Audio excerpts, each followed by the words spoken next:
Bismillahirrahmanirrahim. Assalamualaikum warahmatullahi wabarakatuh. Salam sejahtera dan juga terima kasih kepada para penonton setia kami Bicara Naratif pada malam ini.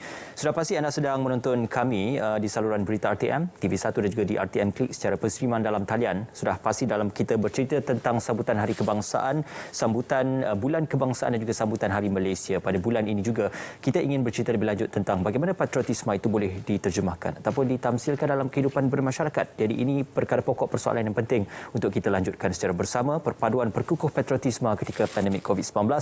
Untuk bercakap lebih lanjut mengenai topik Bicara Naratif pada malam ini, saya amat berbesar hati untuk bersama dengan dua tetamu cukup istimewa pada malam ini. Bersama dengan saya adalah Profesor Madya Teknologi Dr. Jessica Ong Hai Liao, juga merupakan pengarah bahagian hal ehwal korporat Jaringan Industri dan Perhubungan Antarabangsa Universiti Pertahanan Nasional Malaysia UPNM. Juga bersama dengan kita di hujung sana Profesor Dr. Sarjit Singh Gill, Profesor Fakulti Ekologi Manusia Universiti Putra Malaysia. Salam sejahtera, terima kasih Prof Sarjit dan juga Prof Jessica kerana bersama dengan kami. Alhamdulillah, satu perkongsian yang dinanti-nantikan juga bersempena dengan sambutan Bulan Kebangsaan yang menjelang tiba dan juga kita berada dalam sambutan Bulan Kebangsaan tersebut.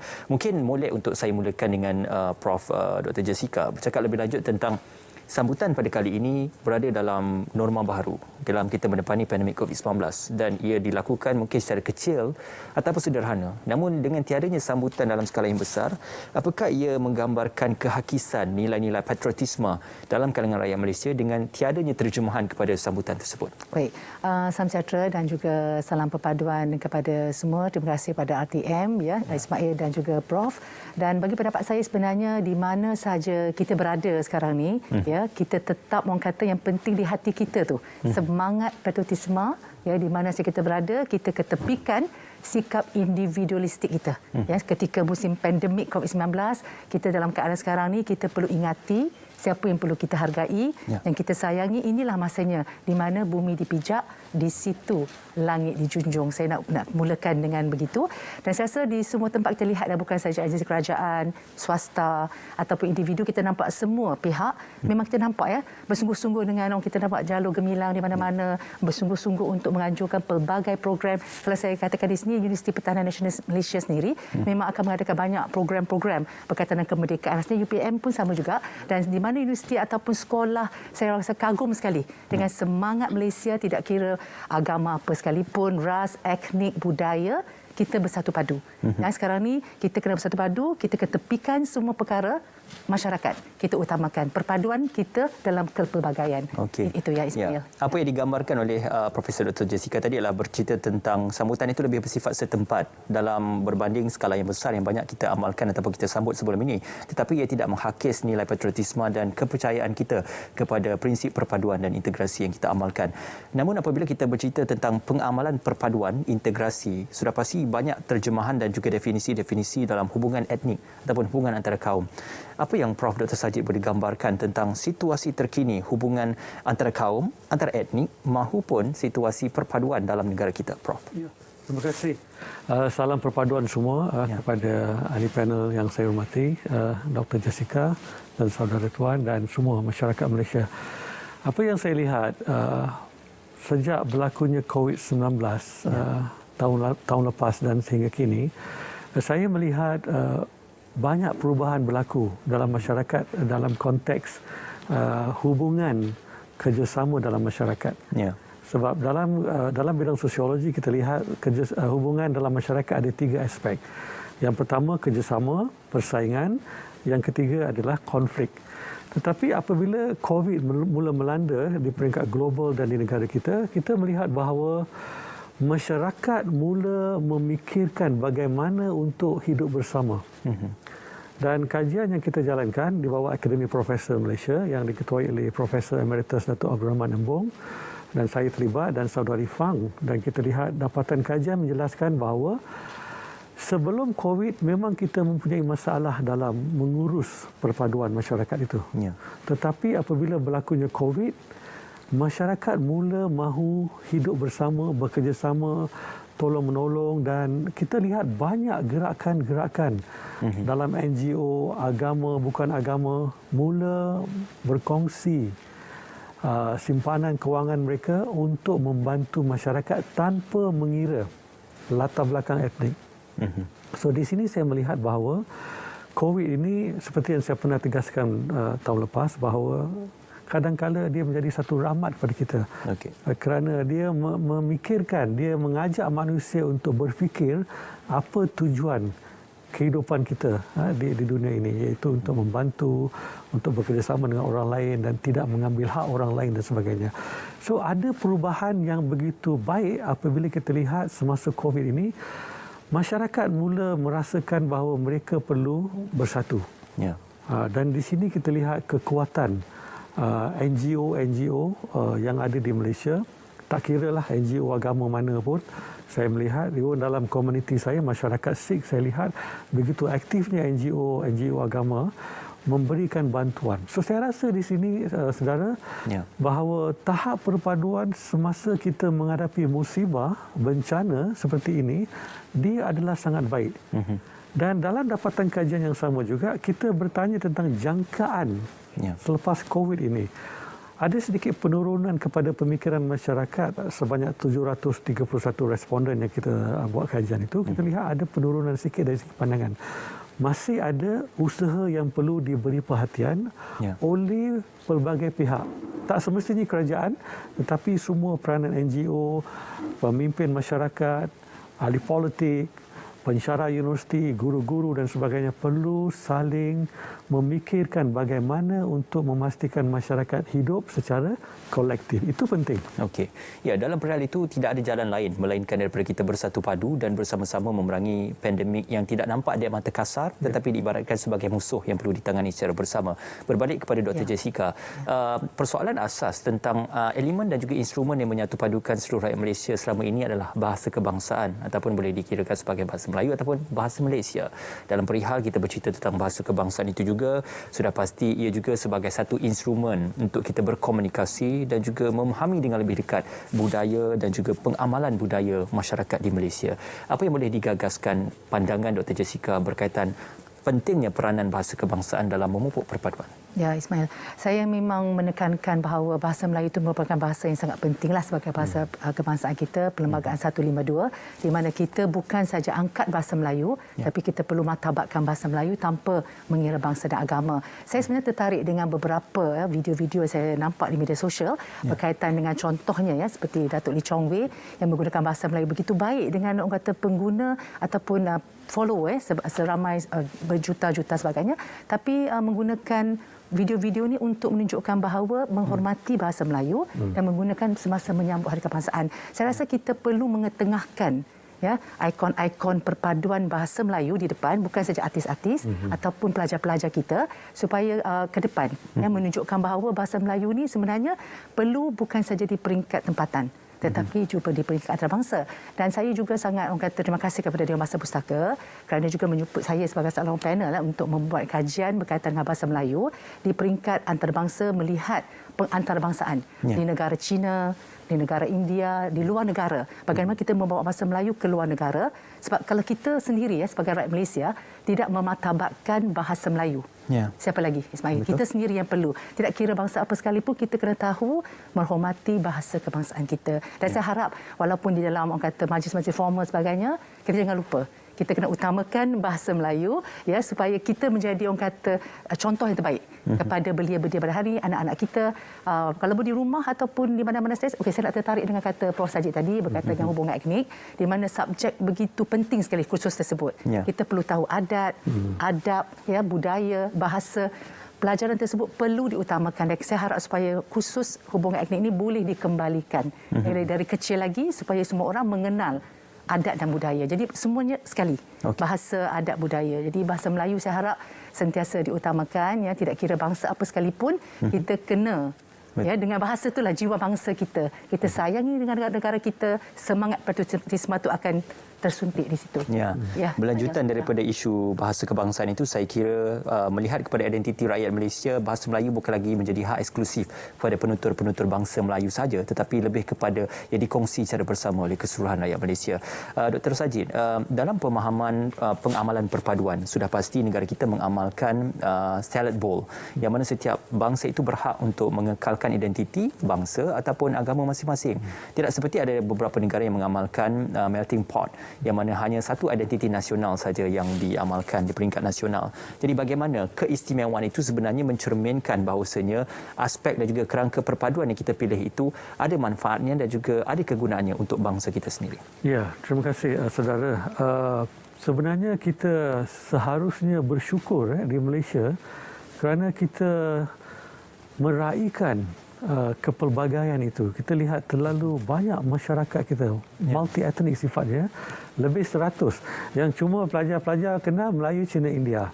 Sebenarnya banyak kumpulan ini dalam kalangan Melayu, banyaknya sub etnik, kalangan Cina sub etniknya orang asli ada 18. Belum lagi di Sabah dan Sarawak lebih 50 etnik dan sub etniknya. So saya lihat bahawa kepelbagaian budaya, kepelbagaian agama dalam masyarakat kita sebenarnya adalah satu kekuatan.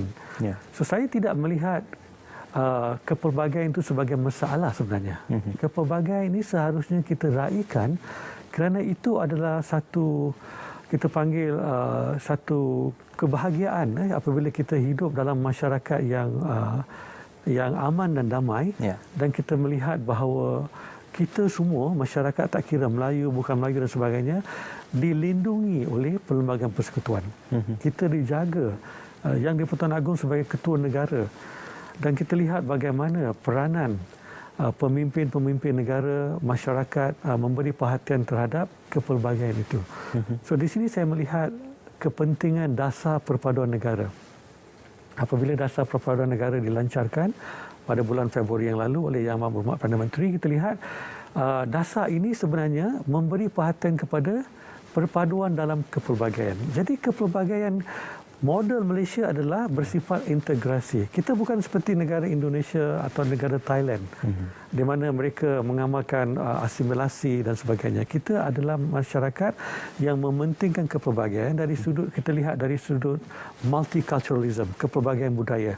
Adanya berita pelbagai bahasa, adanya radio pelbagai bahasa, Asyik FM. Saya pun selalu juga dengar radio orang asli. Ramai saya buat kajian orang asli, so maka saya kena tahulah sedikit sebanyak masyarakat ini.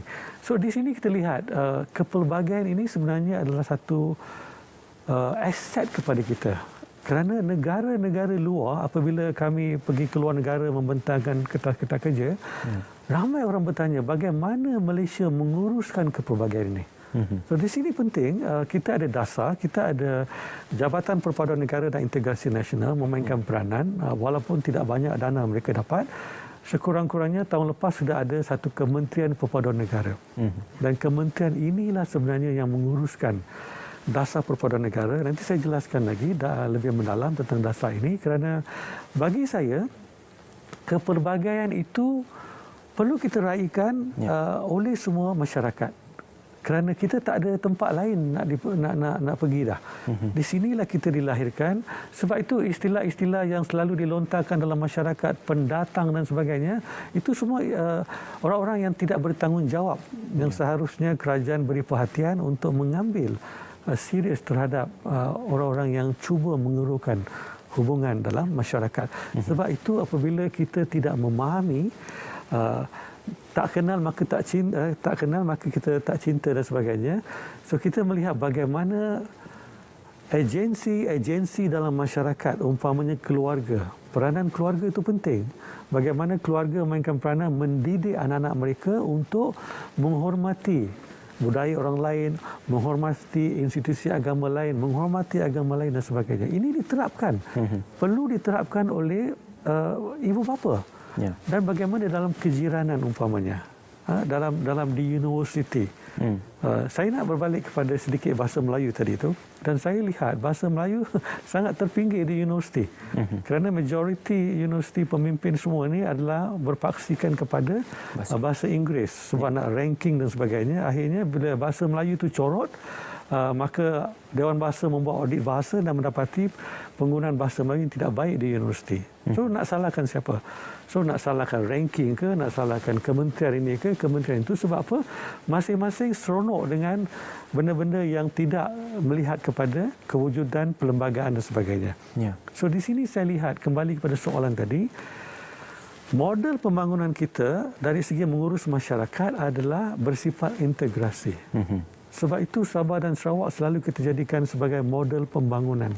Bagaimana di rumah panjang itu kita lihat mereka boleh hidup bersama dengan perkahwinan campurnya. Kalau di Sabah kita lihat kepelbagaian yang cukup dinamik sifat dia.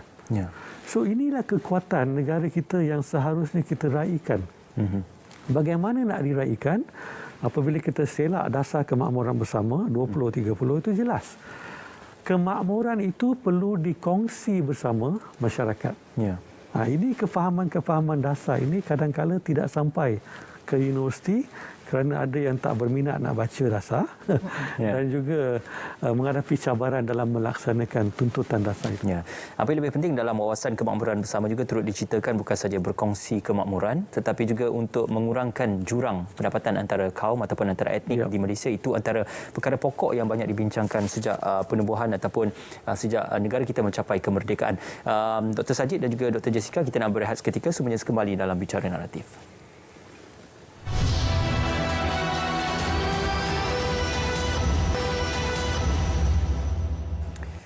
Bersua kembali dalam Bicara Naratif. Sudah pasti kita bercerita perpaduan perkukuh patriotisme walaupun negara sedang berdepan dengan pandemik COVID-19. Masih lagi bersama dengan Profesor Madya Teknologis Dr. Jessica Ong Hai Liao dan juga Profesor Dr. Sarjit Singh Gill. Ini perkara pokok yang penting, Dr. Jessica. Rukun negara itu merupakan pegangan dan juga aspirasi seluruh rakyat Malaysia untuk berpegang kepada 5 prinsip tersebut dalam kehidupan kita bermasyarakat dan juga berkomuniti. Jadi bagaimana penghayatan rukun negara itu bukan saja penghayatan secara lahiriah tetapi juga bagaimana dizahirkan dalam gerak-geri dan juga tindak laku komuniti masyarakat sendiri. Ya, Ismail dan juga Prof. Saya rasa rukun negara ni kita perlu pupuk daripada sekolah rendah lagi, daripada kecil lagi. Kalau boleh bukan semasa sambutan Hari Kemerdekaan saja. Hari Kebangsaan, kita sentiasa berkata prinsip rukun negara, kita kena hafal sebagainya, tapi sepanjang hari.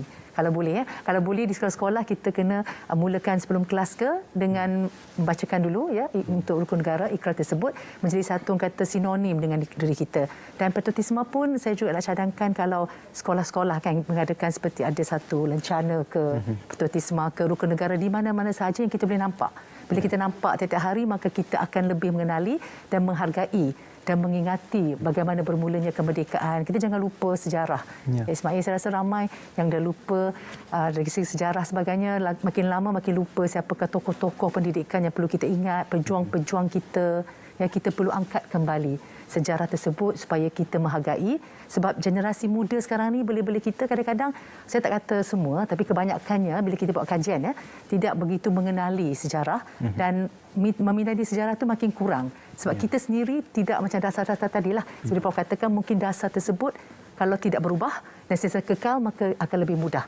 Ismail, saya rasa kita perlu kekalkan supaya prinsip rukun negara ni sentiasa kita utamakan. Perlembagaan, sejarah, bagaimana berlakunya 13 Mei 1969 dan semua ni perlu sentiasa diulang kembali dan kita perlu orang kata memastikan bahawa semangat jati diri kita tu tidak luntur walaupun kita berada di mana sahaja. Itu yang penting, Ismail. Saya rasa perlu setiap hari. Daripada orang kata kecil lagi, bukan bulan merdeka je kita nampak macam-macam lah dengan bendera. Bukan bermusim je lah. Bermusim lah, sepanjang masa kita perlu ingati di situ. Itulah dia amat penting penghayatan rukun negara itu kerana mengenal sejarah juga. Saya teringat seorang ahli pujangga pernah berkata kalau masyarakat itu tidak mengenal sejarah ibarat layang-layang yang terputus talinya tanpa pedoman dan juga hala tuju. Dr. Sarjit, ini satu persoalan penting. Kita nak bawakan juga tentang isu-isu dasar-dasar ke arah perpaduan. Kalau dahulu kita melihat dasar ekonomi baru, model baru ekonomi, diteruskan dengan wawasan kemakmuran bersama, malah dasar perpaduan juga turut dikekaskan, dasar sosial negara juga turut dilancarkan. Namun persoalan penting, dasar ini merupakan dasar nasional. Namun apabila berubahnya aspirasi pentadbiran, maka ada beberapa dasar yang juga turut berubah. Jadi bagaimana konsistensi dasar-dasar ke arah perpaduan itu boleh dikekalkan tanpa mengira kepada aspirasi pentadbiran yang berubah? Ya, terima kasih. Kefahaman dasar dalam kalangan masyarakat sebenarnya tidak begitu memberangsangkan. Kita lihat dasar ni terlalu bersifat elitis. Dia terlalu macam kita kata kasta tinggi lah. Bila sebut dasar je semua orang tak nak melihat. Saya merasa agak janggal melihat kepada dasar. Sebenarnya dasar ini penting dalam memandu negara kita. Dalam memandu ke mana hala tuju kita. Dasar, rancangan Malaysia ke-11 yang akan datang ni, rancangan Malaysia ke-12, semua ni bagaimana perancangan-perancangan. Dan dasar bermula dengan masalah masyarakat. Sebab saya mengajar dasar dan perancangan sosial dan saya terlibat dengan beberapa dasar sebelum ini. Dan kita lihat bagaimana masalah-masalah masyarakat itu dibawa dan dibincangkan dengan pakar-pakar akademik, NGO, stakeholders, kerajaan dan sebagainya. Tetapi yang menguruskan dasar itu adalah pihak kerajaan dan dibawa pakar-pakar rujuk lain dan sebagainya. Dari segi dasar, tak kira dasar kita sebut di Malaysia ni, kita mempunyai dasar yang cukup baik. Kerana apa? Penglibatan banyak pihak dalam merencana dasar itu. Adanya matlamat dasar, adanya pelan tindakan, pelan strategik, blueprint dan sebagainya. Cuma cabaran kita adalah bagaimana untuk execute, melaksanakan dasar itu. Itu satu. Kedua adalah apabila menteri baru naik, maka dia nak buat dasar dia. Maka dasar yang sebelum ni masalah. So itulah saya lihat kelemahan negara kita apabila dalam 2-3 tahun yang lalu ni terlalu banyak dasar yang tiba-tiba muncul. Dasar komuniti negara, dasar macam-macam saya tengok. Semuanya berlumba-lumba. Dan bila saya pergi mesyuarat, saya tanya, apa tujuan kita buat dasar? Soalan asas kepada KSU, Ketua Setiausaha Kementerian dan sebagainya. Apa tujuan dasar? Apa pencapaian dasar sebelum ini? Dan kenapa kita nak buat dasar sekarang? Kerana apa? Semua dasar perlu berpaksikan kepada isu masyarakat. Itu penting. Dan di sini saya lihat koordinasi antara kementerian. Saya bagi contoh dasar Belia Malaysia yang saya terlibat daripada zero sampai yang akhir sekali, draft akhir. 2014-2015. Kita panggil semua kementerian, kementerian perpaduan tak ada masa itu, Kementerian Kesihatan, isu kesihatan belia, isu pendidikan, Kementerian Pendidikan, isu sumber manusia, pengangguran dan sebagainya. Semua kementerian memberikan data-data mereka terhadap isu belia. Dan kita kumpulkan, kita buat mesyuarat dan sebagainya, keluarkan matlamat dasar, pelan tindakan dan sebagainya. Nak execute. Nak execute ni macam mana? Kalau nak execute satu dasar itu, dia perlu mengambil penglibatan semua kementerian. Kalau isu pengangguran, kita channel dasar belia ni kepada Kementerian Sumber Manusia. Isu kesihatan kita channel pada kesihatan. Tetapi tidak berlaku. Ini kelemahan dasar. Kerana apa?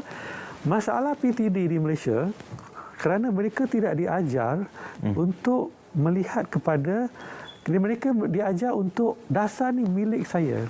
Kalau perpaduan, maka ownership adalah Kementerian Perpaduan. Itu satu kesilapan.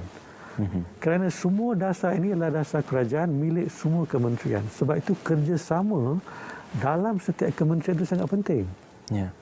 Tidak semestinya kalau dasar perpaduan ini adalah milik Kementerian Perpaduan, maka orang lain tidak.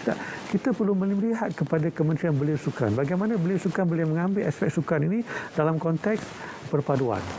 Belia dan sukan, Kementerian KBS contoh dia. Macam mana Kementerian Sumber Manusia, Kementerian Pendidikan, Pengajian Tinggi, Pendidikan dan sebagainya.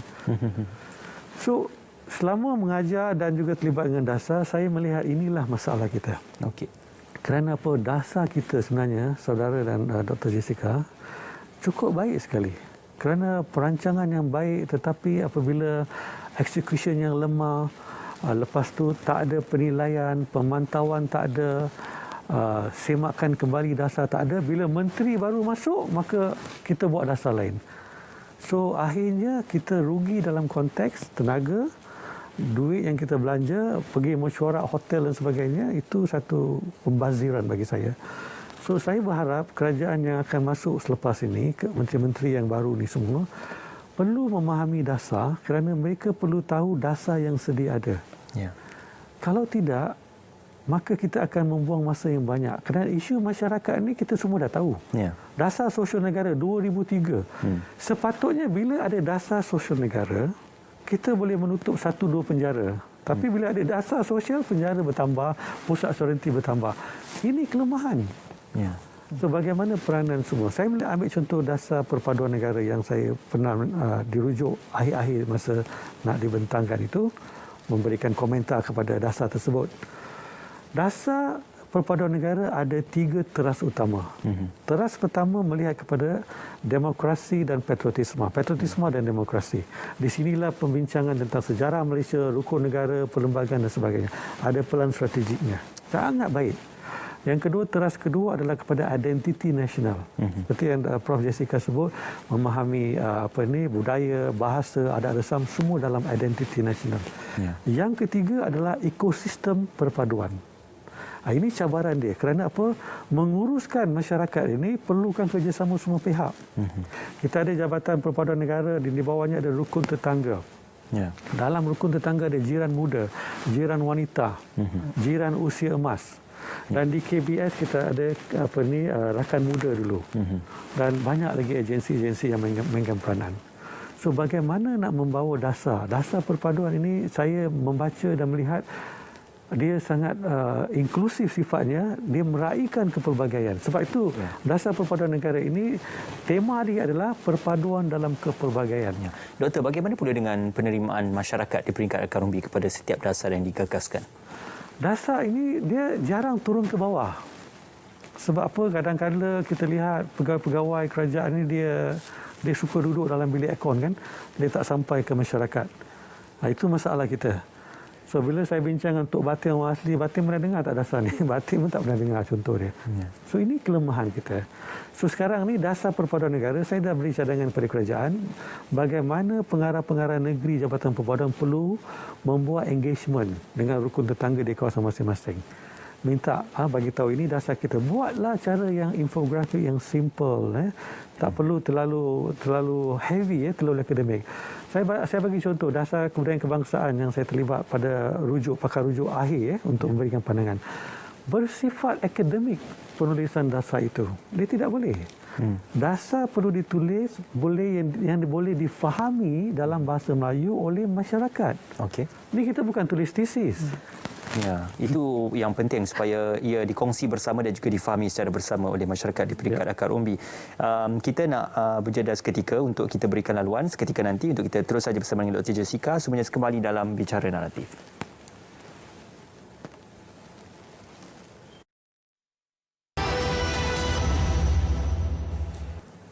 Ya, kita masih bersua dalam Bicara Naratif Perpaduan Perkukuh Patriotisme ketika pandemik COVID-19 bersama dengan saya Dr. Jessica dan juga Dr. Sarjit. Kita teruskan perbualan kita. Dr. Jessica bercerita tentang peranan media. Apabila kita menyorot kembali sebelum kemerdekaan, selepas kemerdekaan dan juga penubuhan Malaysia sendiri, peranan media khususnya media cetak akhbar memainkan peranan penting, penulisan dan sebagainya. Kini ia sudah pun berevolusi dengan peranan media sosial dalam perihal kita membincangkan, membicarakan dan juga memuat naik isu-isu berkaitan perpaduan. Apa yang boleh digambarkan oleh Dr. Jessica bercerita tentang media sosial dan peri pentingnya dalam aspek perpaduan negara? Ya, terima kasih Ismail. Dulu kita kata kerana mulut badan binasa kan. Sekarang kerana jari jemari kot badan binasa. Sebab kadang-kadang apabila kita melihat di media sosial pada hari ini, itu merupakan platform kita ketika musim pandemik COVID-19 ni, sebenarnya semua akan pergi ke media sosial. Dan kita dapat melihat bahawa bahasa-bahasa yang digunakan di media sosial kadang-kadang orang kata tersentak bahasa digunakan kurang santun, tidak ada kesantunan bahasa yang betul. Jadi ini menyebabkan banyak berlakunya salah faham. Dan sebenarnya dari segi perpaduan dia akan perlahan-lahan akan meretakkan sedikit-sedikit jika bahasa kita gunakan di dalam media sosial tersebut disalah erti. Mungkin maksud begitu jadi lain kan di sebalik itu. Jadi untuk kepada siapa saja, kepada belia dan sebagainya, generasi muda pada hari ini, pastikan apabila anda menulis pastikan menggunakan bahasa yang betul, bahasa yang santun, ada adab, ada etika. Itu yang pentingnya subjek seperti yang kata perhatian ada etika kan. Apabila menggunakan bahasa yang betul, maka itu mencerminkan kita sebagai seorang anak watan, mempunyai jati diri yang baik dan sebagainya. Tetapi sebaliknya kita juga melihat kadang-kadang di media sosial ni dia bukan menulis Ismail kan, dia berkongsi. Katakan dia berkongsi, dia dapat maklumat tidak benar, pasti ke sahih ke tak sahih, dia kongsi. Dan banyak kes yang berlaku baru-baru ini juga mereka dikenakan tindakan. Dan saya rasa Suruhanjaya Komunikasi Multimedia perlu memainkan peranan penting untuk melihat, memantau perkara begitu supaya tidak semua orang boleh berkongsi berita susuka hati, menulis susuka hati di media sosial. Dan di musim pandemik ini banyak isu-isu sensitif melibatkan kematian, kadang-kadang menyebabkan orang kata, kita tak nak sebutlah apa yang berlaku, isu-isu yang baru-baru ini yang melibatkan orang kata YouTuber dan sebagainya. Saya rasa tidak perlu ataupun tidak patut berlaku. Kita kena orang kata sensitif dengan isu-isu tersebut yang bukan saja saya melihat dari segi agama dan bangsa sebagainya, tetapi dari segi kemanusiaan yang akan menyebabkan kita dari segi keharmonian masyarakat akan terjejas jika bahasa yang kita gunakan di media sosial ataupun cara kita menggunakan media sosial yang salah ini akan menyebabkan berlakunya unsur-unsur yang tidak diingini lah Ismail. Jadi kita perlu ada kata kesedaran ataupun masyarakat perlu dipupuk menggunakan media sosial yang betul pada hari ini. Ya, itu pentingnya peranan media sosial dalam memastikan kita menuju ke arah perkara yang positif berbanding kita melihat perkara-perkara negatif yang dibawa oleh media sosial. Ya, dalam konsep perpaduan juga kita banyak mengutarakan tentang isu-isu keadilan, meletakkan sesuatu pada tempatnya, khususnya dalam meletakkan keperluan setiap bangsa, agama yang berbeza itu mengikut keperluannya. Dan sudah pasti ia juga diperuntukkan dalam Perlembagaan Persekutuan, khususnya perkara 152, perkara 153 dan juga perkara 3 tentang agama Islam sebagai agama persekutuan. Cumanya apabila kita bercerita tentang ada yang menimbulkan isu-isu kesamarataan, bagaimana kesamarataan itu boleh diterjemahkan dalam konsep keadilan ataupun memberikan keperluan mengikutkan kepada situasi kaum dan juga situasi keperluan setiap bangsa itu, Doktor? Ya. Saya melihat apa yang berlaku dalam masyarakat sebelum COVID. Kita lihat banyak perdebatan sosial mengenai hak masyarakat dan sebagainya, hak asasi manusia dan sebagainya. Saya ingin kembali kepada perlembagaan dan juga kepada rukun negara. Kalau kita tengok matlamat, salah satu matlamat rukun negara, bagaimana memberikan satu kehidupan yang secara kolektif, secara makmur dan sebagainya. Kita perlu sedar bahawa semua masyarakat kita dilindungi oleh Perlembagaan Persekutuan. Dijaga, semua dilindungi dan walaupun kita tahu ada pentingnya perkara 152, 153 dan sebagainya itu, kita semua dilindungi. Seperti kita lihat contoh bagaimana memberikan sokongan kepada masyarakat-masyarakat yang minoriti sifat dia. Yang kalau kita lihat di Sabah dan Sarawak, memang mereka seharusnya dibantu dengan lebih lagi kerana kedudukannya. Kalau kita lihat di sekolah di sana, bagaimana kita nak memberikan hak yang sama kepada mereka. Kalau kita bincang di sini teknologi yang hebat, 5G dan sebagainya, apabila saya pergi ke sekolah di pedalaman di Sabah, kita lihat komputer pun ada yang tak ada yang tak ada lab pusat sains, lab makmal sains dan sebagainya. Bagaimana kita memberi hak yang sama kepada mereka? So di sini soalnya, walaupun kita lihat mereka Sabah Sarawak ini, kita selalu katakan mereka adalah model perpaduan yang baik dan sebagainya, tetapi bila memberikan pembangunan dalam konteks social development itu, pembangunan sosial itu, dia menjadi seperti ada satu hambatan. Saya banyak meluangkan masa di Sabah dan Sarawak dalam kajian dan sebagainya dalam masa 10-15 tahun yang lalu. Kita lihat ada gap je, ada jurang je. Mengapa mereka merasa begitu marah kepada tanah Melayu dan Melaya? Dia tak guna tanah Melayu, dia guna konsep Melaya. Biasanya kita digunakan kerana mereka merasakan bahawa mereka juga adalah seperti kita. Tanah Melayu, Sabah dan Sarawak digabungkan menjadi Malaysia. So itu adalah bagaimana mereka melihat bahawa hak mereka perlu diberikan. Kita belum bincang lagi orang asli. Ya, kajian saya tentang orang asli, kita lihat banyak jurang digital umpamanya, isu kesihatan, perumahan, pendidikan orang asli dan sebagainya. So bagaimana kita memastikan mahu membawa masyarakat ini menikmati hak mereka juga sebagai warga Malaysia. Memang 153 memberi perhatian kepada masyarakat Melayu dan Bumiputera Sabah dan Sarawak, dan juga ada disebut bahawa etnik-etnik lain juga perlu dibantu dan sebagainya. Itu jelas. So saya melihat dalam konteks perlembagaan, saya bukan ahli perlembagaan, saya ahli antropologi, mengkaji manusia, masyarakat, budaya dan sebagainya. Saya melihat bahawa semua orang Malaysia perlu kita bantu. Kalau dalam konteks beasiswa, bagaimana kita memberikan beasiswa? Dalam konteks mereka nak bekerja di universiti, bagaimana kita raikan masyarakat lain untuk masuk ke universiti? Kalau masyarakat lain nak bekerja di sektor awam, bagaimana kita raikan? So, bila kita memahami dasar perpaduan, bila kita tengok balik kepada dasar kemakmuran bersama, baru semuanya akan rasa, oh ini perpaduan kita. Ini barulah kita melahirkan patriotisme itu. So, matlamat kita ialah perpaduan dan patriotisme. Dia jalan seiring. Dan patriotisme di Malaysia, kita bentuk melalui pendidikan kita. Patriotisme adalah berdasarkan nilai, value-based patriotism. kita tengok rukun negara, kita tengok di sekolah, kita terapkan kurikulum, kita masukkan elemen patriotism. Lepas tu kita ada PLKN. PLKN memang saya setuju daripada awal, kemudian dia terbabas kerana nak menyelesaikan masalah sosial. Sepatutnya PLKN daripada awal itu adalah patriotisme dan nasionalisme dan perpaduan. Tetapi kemudian dah terbabas dan ada masalah dan dia tutup.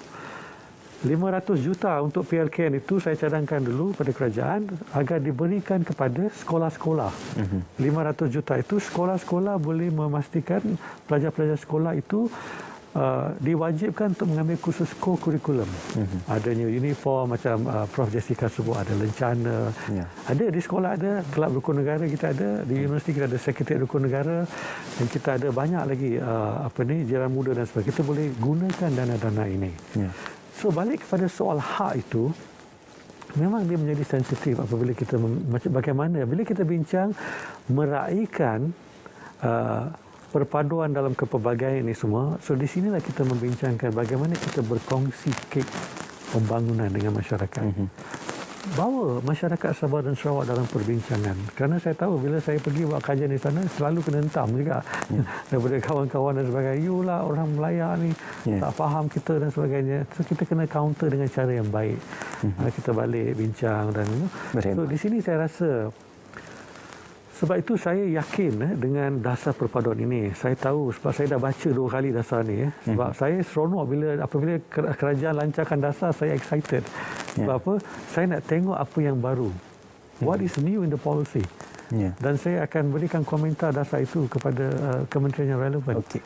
Seketika kalau Dr. Sajid banyak bercerita tentang dasar perpaduan negara, mungkin Dr. Jessica juga ada pandangan yang lebih baik untuk kita menilai. Ya, kita sudah pun melepasi wawasan 2020, tahun 2020. Kini kita bergerak kepada wawasan kemakmuran bersama 2030. Apa mungkin langkah-langkah yang dilihat sebagai progresif untuk membawa negara kita ketepikan mungkin isu-isu lama yang menghambat ataupun mengheret kita kepada asyik-asyik berulang perkara yang sama dan kita move forward ataupun bergerak ke hadapan dengan langkah-langkah yang baru. Ya, Ismail, saya memang nak tambah sikit seperti yang Prof Sajid katakan. Dasar memang kita ada, banyak dasar, tapi konsisten tu. Kita tak ada konsisten. Ya, kalau kita konsisten maka semua akan menjadi lebih baik. Dan apa yang saya lihat sekarang yang paling penting sekali adalah masyarakat kita. Ya, keharmonian masyarakat kita, kesihatan tu kita utamakan dulu. Yang ini kita ketepikan dulu, isu-isu lain. Ya, masyarakat kita utamakan.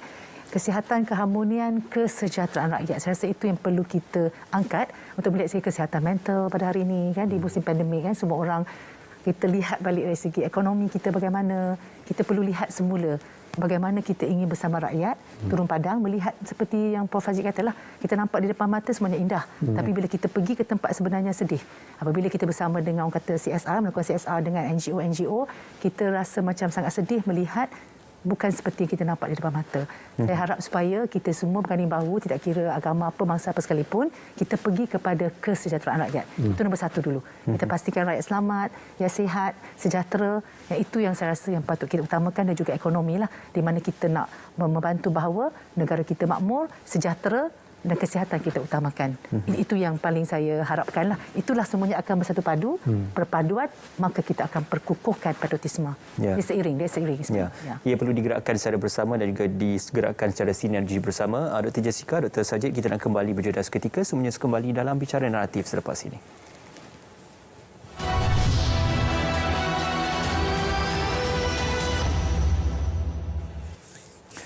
Ya, kita bersua kembali dalam Bicara Naratif bersama dengan Dr. Jessica dan juga Dr. Sajid. Dr. Jessica, untuk kita mungkin menutup kerangka perbualan kita, sudah pasti puluhan tahun kita pun sudah merdeka. Malah penubuhan Malaysia juga sudah pun berusia puluhan tahun.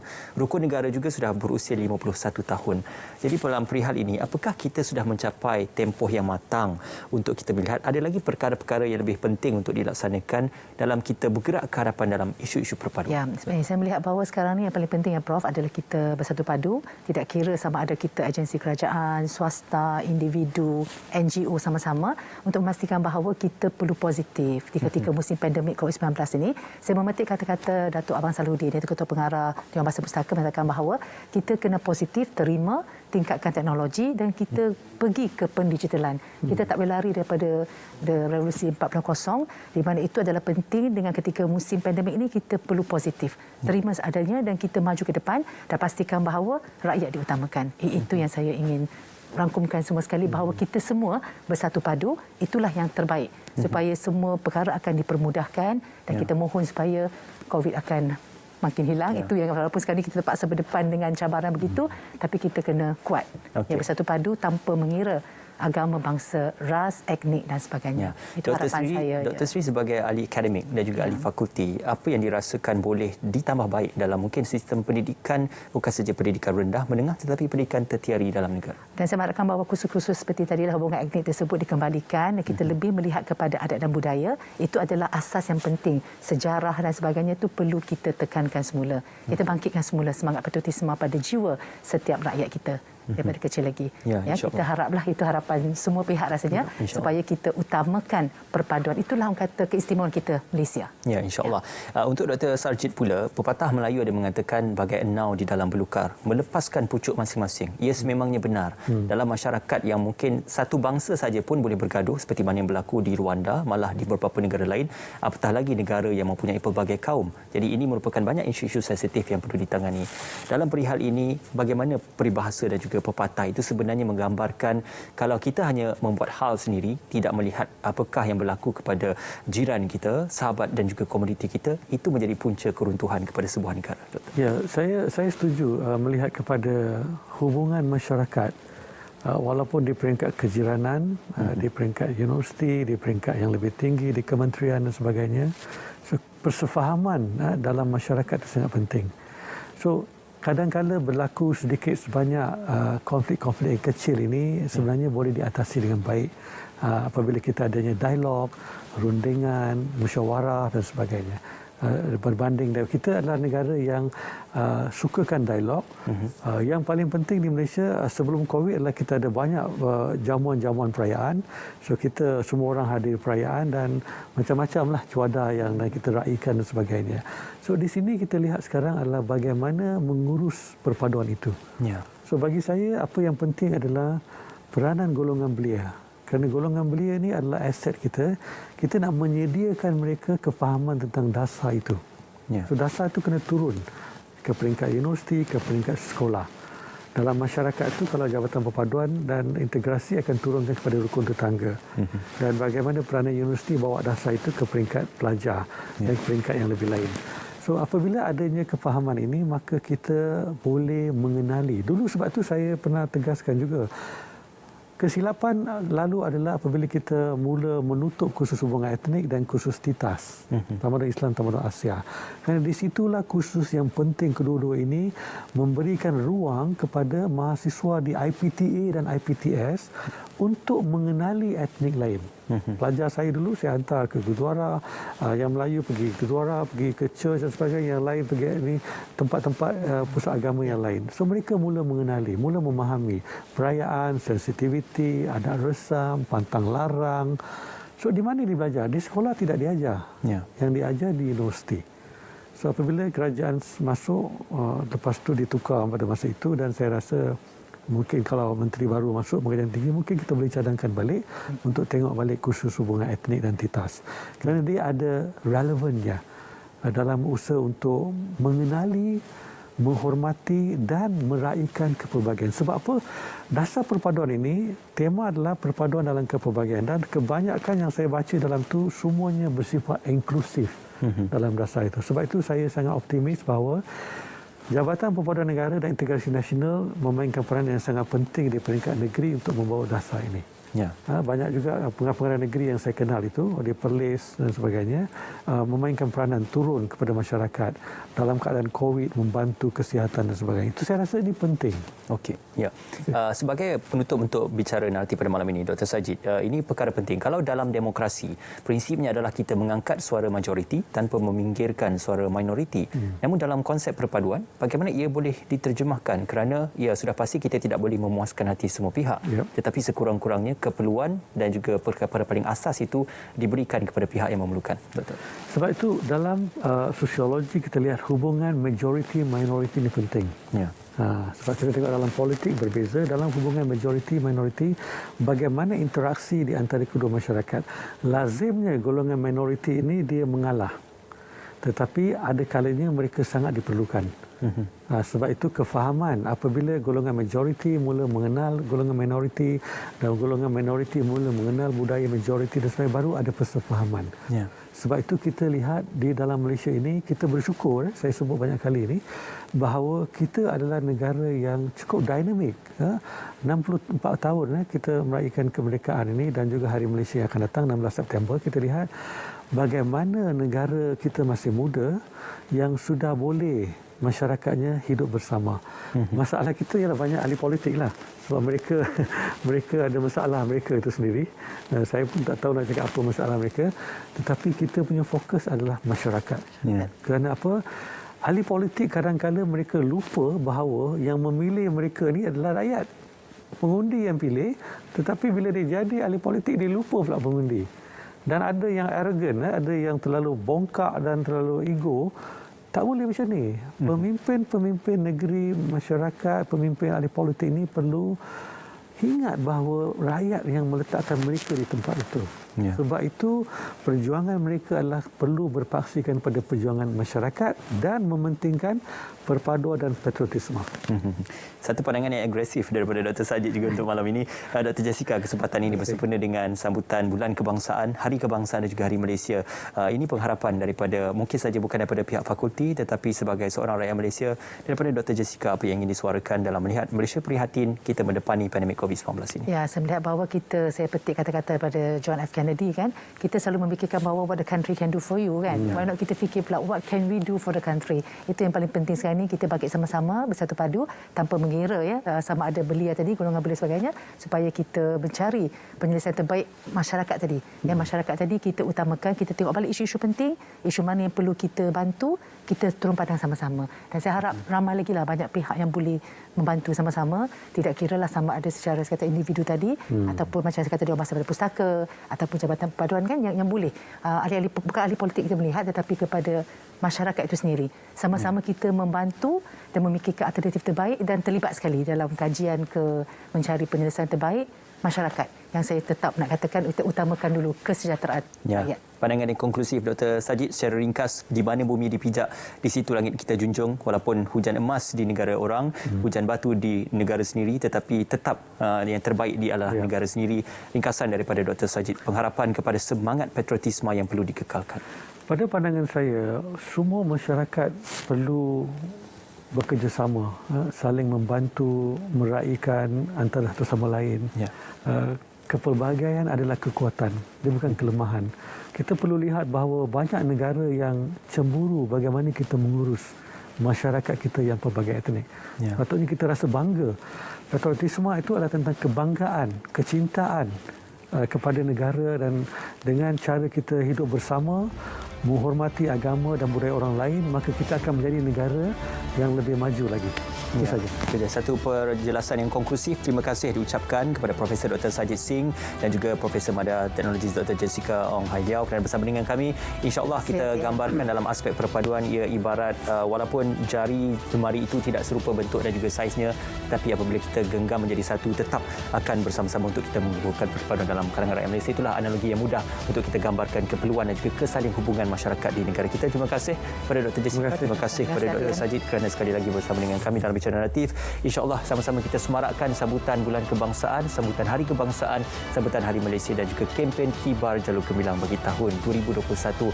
Ayo sama-sama kita kibarkan Jalur Gemilang. Terima kasih dan terus setia bersama kami di saluran berita RTM TV1 dan juga RTM Klik. Yang itu, Assalamualaikum, selamat malam.